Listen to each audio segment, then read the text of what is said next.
et de qualité, installé par un professionnel qualifié et avec un combustible aux normes NF.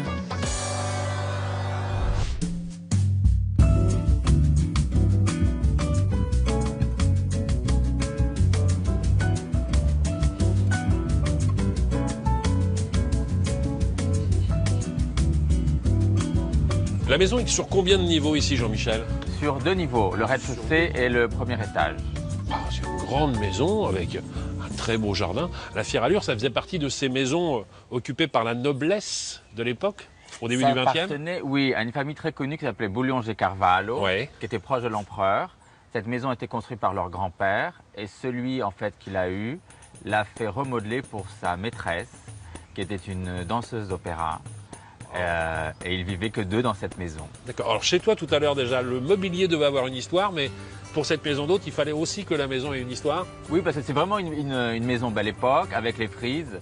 Et il faut savoir qu'Isara Duncan vivait dans le quartier, que Anatole France était là, Sarah Bernard, tous étaient reçus dans ce quartier, dans une autre maison. Mais ils fréquentaient aussi cette maison à l'époque. Alors depuis ton arrivée, c'est toi qui as fait installer la piscine, qui a aménagé le jardin comme ça? Non, la piscine est d'origine et le jardin est exactement comme il était depuis toujours. D'accord, ça a nécessité quand même beaucoup de travaux pour transformer une maison qui était une maison de famille en maison d'hôte ou pas? En fait, la maison était abandonnée. Oui.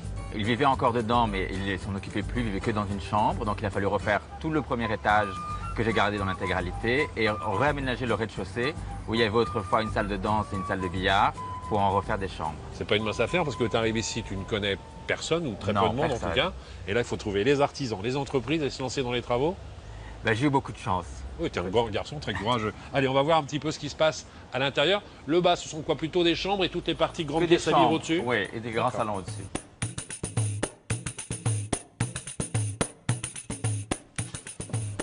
Quand tu parles de pièces à vivre, c'est une salle de bal carrément. Oui, exactement, c'est presque une salle de bal. Est-ce que depuis que tu es arrivé ici, tu as revu plus ou moins les volumes, tu as décloisonné ou est-ce que tu avais déjà ces proportions? Non, c'était exactement les mêmes proportions qu'il y avait, avec la cloison du milieu. C'est l'origine.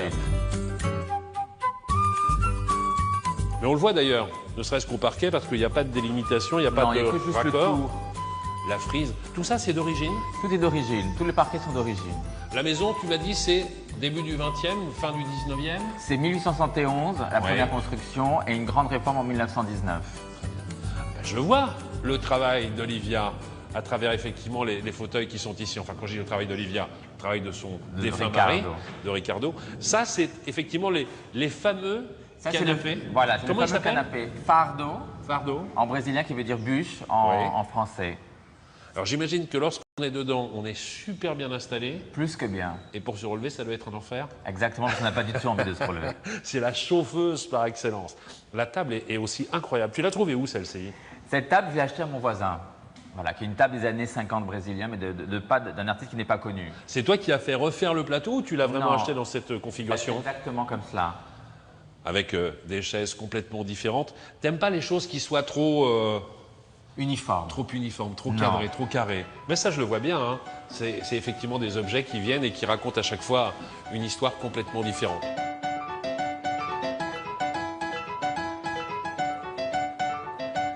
La partie salon. Alors là, est-ce qu'on parle de canapé existant que tu as revisité pour le mettre un petit peu de couleur? Exactement, c'est des canapés des années 50, lesquels j'ai mis une couleur vive totalement brésilienne, avec un orange. Ça pourrait faire référence aussi à un célèbre personnage qui travaille le cuir en France, si tu vois ce que je veux dire au niveau de la couleur. Oula, faut faire attention. Il n'a pas l'air bien méchant celui-ci. Hein. Non, ça c'est un serpent qui vient de Buenos Aires. Et en fait, le serpent, ça protège voilà, les mauvaises ondes. Ça aussi, c'est très curieux. Ça, c'est amusant. Hein. Ça, c'est aussi d'un autre artiste qui vit à Santa Teresa, qui a un très bel atelier à Santa Teresa, que je devrais peut-être te présenter. Oui. Qui s'appelle Zemog. Zemog. Et il est loin d'ici? Non, il est à 5 minutes à pied. Bah, on va pas se gêner, on ira le voir d'ici quelques instants. C'est lui qui réalise ça aussi? Ça, il réalise ça avec des capsules. Ah, c'est incroyable!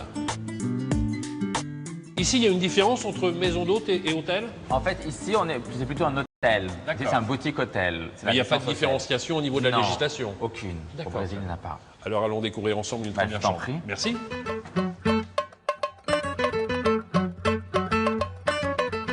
Ici, tu vois, tu découpes la chambre Jean Cocteau. C'est-à-dire que chaque chambre a un nom différent. Oui, toutes les 8 chambres en fait ont un nom différent et un style différent. Est-ce que c'est un nom, c'est lié à une personnalité qui serait venue séjourner ici à un moment donné ou pas du tout? En fait, c'est venu à une personnalité qui aurait pu vivre ici. Oui. C'est comme la maison est une maison de belle époque, j'ai voulu donner une atmosphère belle époque avec du design des années 50 brésiliens. Donc c'est pour ça qu'on a Jean Cocteau. On a Joséphine Baker qui était la seule star noire en Amérique latine Oui. et reçue dans les hôtels, donc c'était une icône au Brésil et elle est venue chanter au Brésil. On a Colette qui a écrit sur les hôtels et qui adore cette atmosphère de l'hôtel de libre-échange. Oui, bien sûr. C'est vraiment une ambiance très particulière. Et ce que j'aime beaucoup, ce sont effectivement tous les volets intérieurs. Tu as conservé tout ce qu'il était possible de conserver dans cette maison. En fait, j'ai conservé tout ce qui était possible. Et comme tu peux voir, le dressing. Ça fait rêver un dressing comme celui-là. Il était ici à l'origine ou c'est toi qui l'as trouvé, qui l'as chiné, qui l'a fait installer ici? Non, après? il est d'origine, c'était le dressing de la maison. Avec tous les tiroirs, tous les rangements, c'est vraiment une pièce incroyable. Bien, nous allons quitter Jean Cocteau et tu m'emmènes chez qui maintenant alors? Carmen Miranda. Et elle, c'est la reine de La la samba. Samba. Reine de la samba, c'est par là.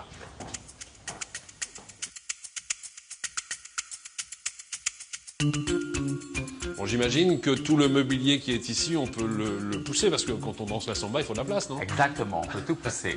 Donc là, nous sommes dans la chambre de Carmen Miranda. C'est elle, là? C'est elle. Une de ses reproductions, en tout cas. C'est une de ses reproductions et en fait, on l'a pris parce que c'était un vase et comme elle avait toujours des choses sur la tête, des ananas, des fleurs, des fruits, des légumes, en fait, elle correspond exactement comme elle était à l'époque. Il y a beaucoup d'affiches hein, ici qui parlent de cette femme. Lorsqu'on décide de faire une chambre au nom d'une personnalité, comment est-ce qu'on réfléchit la décoration de cette chambre? On essaye de trouver des objets qui ont été personnels à cette star ou pas? J'ai essayé de trouver d'abord des photos d'origine de cette star et après tout ce qu'elle a inspiré. Par exemple, dans la chambre Joséphine Baker, j'ai trouvé un carré Hermès qu'a fait sur Joséphine Baker.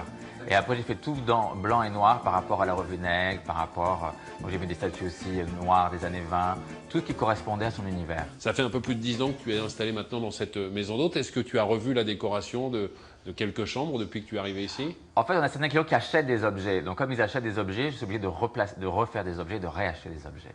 Donc c'est une maison qui est toujours en mouvement. Alors tu me parlais il y a quelques instants d'un artiste, Zemog, c'est cela? Oui, Zemog.